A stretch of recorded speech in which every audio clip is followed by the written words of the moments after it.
We need to talk. I want to publish a very important video about the legalities and the complications of legislature, which most Britons or people residing in the British Isles aren't aware of and are quite complainants thereof. Number one,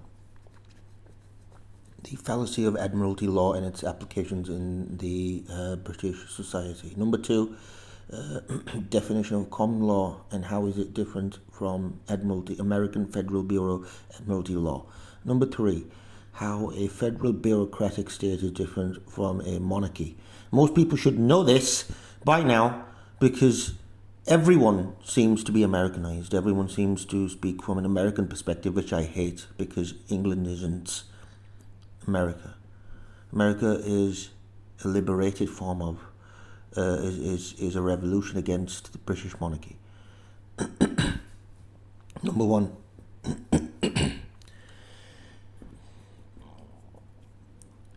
the Admiralty law,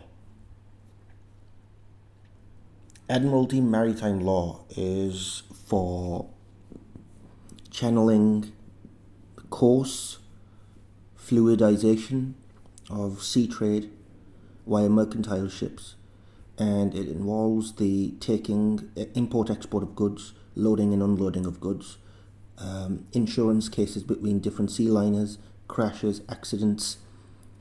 Whereas, and yes, in the very, very beginning, it is linked to passport, the doctor, the bay, what have you. However, in the postmodern times, it is not applicable. You cannot use the sovereign citizen excuse to be exempt from British common law judicial matrix. British common law is different to the law applied to lords and dames, and who these lords and dames are the upper class. They are the lawmakers chosen by Almighty God and His Majesty.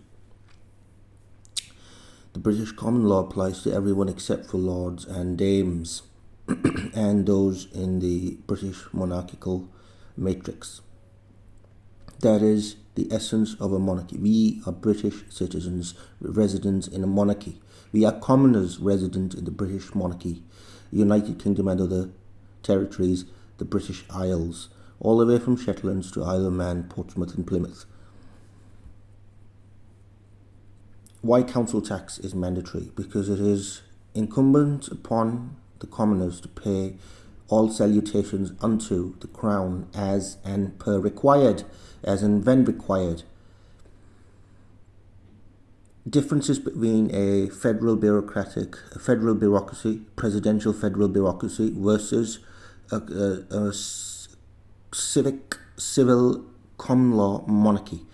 Please try to understand that. I hope, it seems as though no one ever read civics.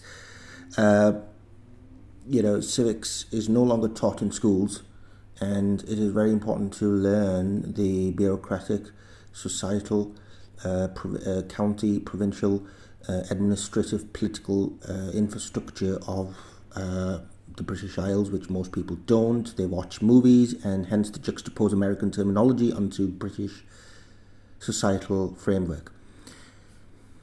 A federal bureaucracy is a presidential system comprising of Senate, whereas a monarchy is a common parliamentarian, aristocratic, elective aristocracy, which contains a pyramidal form of virtuous meritocracy and stable social mobilization. It's not rapid because social mobilization should not be rapid, it should be gradual, because it would then lead to a loss of equilibrium in the societal framework.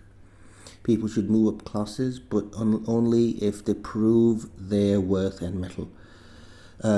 And then they shed off their previous class skin and incorporate into the one above properly and integrate themselves with ease and success. Only then they deserve it, worthy of be.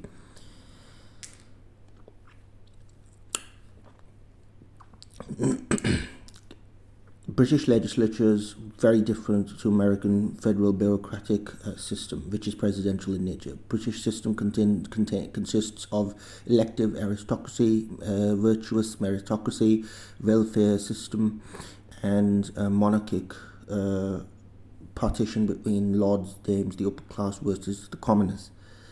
We, the commoners, are subject to common law in civil statutes as well as the CPS.